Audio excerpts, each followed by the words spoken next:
ஆபகுக் 2ஆம் அதிகாரம் 11ஆம் வாக்கியத்திலே சொல்லப்படுகிறது, கல் சுவரிலிருந்து கூப்பிடும், உத்திரம் மச்சிலிருந்து சாட்சியிடும். பிரியமான ஜனங்களே, நம்முடைய வாழ்க்கையில் நாம் நினைப்போம் 4 செவத்துக்குள்ளே தானே இந்த தவறு நடந்துச்சு, இல்லை யாருமே பார்க்கலையே நம்ம நினைப்போம். வேதம் சொல்லுகிறது, கல் சுவரிலிருந்து சாட்சி சொல்லும், உத்திரம் மச்சிலிருந்து சாட்சி சொல்லும் அப்படின்ட்டு. இன்றைக்குடைய காலகட்டத்தில் யார் வீட்லேயும் இன்றைக்கி உத்திரம் இல்லை, பீமு தான் யூஸ் பண்ணிகிட்ருக்குறோம்.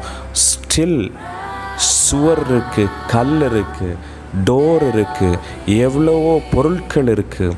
வேதம் சொல்லுகிறது, இந்த உயிரற்ற பொருட்கள் கூட சில சமயங்களில் தேவனிடத்தில் இந்த இடத்துல இந்த சமயத்தில் இவன் இந்த தவறை செய்தான் என்று நியாயத்தீர்ப்பு நாளிலே எனக்கு விரோதமாக சாட்சி சொல்லும் என்று வேதம் சொல்லுகிறது.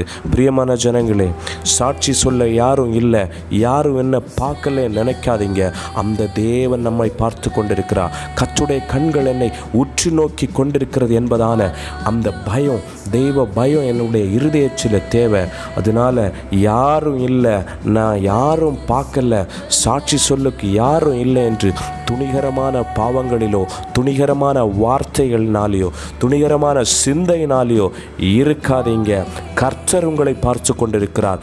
தேவனுடைய 7 கண்களும் சகரியா புஸ்தகத்திலே சொல்லப்படுகிறது, கர்த்தருடைய 7 கண்களும் நம்மளை உற்று நோக்கி கொண்டே இருக்கும்.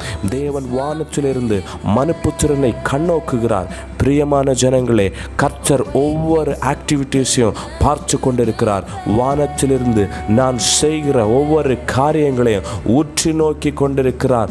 நான் செய்கிற காரியங்கள் தேவனுக்கு பிரியமுள்ளதாய் காணப்படுமே ஆனால் அதை பார்த்து அவர் சந்தோஷப்படுவார். ஒருவேளை நான் செய்கிற பாவமாக இருக்கும் பட்சத்தில் தேவன் என்னை குறித்து கவலைப்பட்டு துக்கப்பட்டு கொண்டிருப்பார் என்பதை மறந்து விடாதீங்க. பிரியமான ஜனங்களே, தேவனுக்கு பிரியமான காரியங்களில் செயல்படுங்க, செய்யுங்க. கர்த்தர் தாமே ஆசீர்வதிப்பாராக.